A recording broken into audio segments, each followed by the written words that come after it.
د پاړه چنار خلکو حکومت ته د وسلو سپارل رد کړ. خلیزاد وایي د پاکستان حالت خراب دی. جزئیات هم دلته وګورئ او چینل هم سبسکرایب کړئ. د پاړه چنار اعتراض کوونکو د حکومت د وسلو ټولولو پریکړه رد کړه. د کورمې په پاړه چنار کې پرلتوال د حکومت هغه پریکړه نه مني چې له مخې له عامو خلکو وسلې ټولوي. دغه پرلتوال ویلي وسلې به هغه مهال حکومت ته وسپاري چې دوی ډاډ ترلاسه کړي چې حکومت خلکو ته امن برابرولی شي.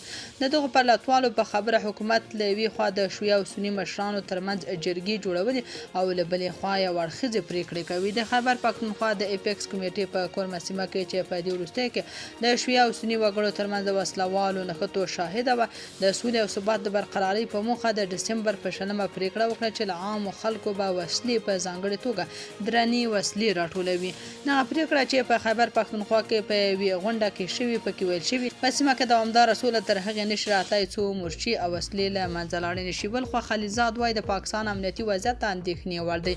د افغانستان د سولې په چارو کې د امریکا پخوانی ځانګړی استازی زلمی خلیزاد وایي چې د پاکستان امنیتي وضعیت ورځ تر بلې ترنګله کېږي. نوموړي په دغه هېواد کې وروستۍ امنیتي پیښې د اندېښنې وړ بللې دي. زلمي خلیزاد د پاکستان طالبانو له لوري په روانه اونۍ کې د 14 پاکستاني پوځیانو وژل کېدو ته په اشارې سره ویلي چې په دغه هېواد کې امنیتي وضعیت ته اندېښنې وړ دی.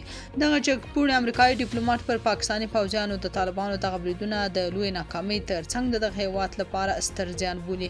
زلمي خلیزاد پر خپله ایکس پاڼه د پوښتنې په ډول لیکلي چې آیا پاکستان د روانې ناامنۍ په تړاو یو ملي بحث ته اړتیا لري، خو د پاکستان حکومت او پوځي چارواکو لا د زلمي خلیزاد داسې ټویټ ته غبرګون نه دی ښودلی. تاسو په دې اړه څه نظر لرئ؟ کومنټ کې شریک او چینل هم سبسکرایب کړئ.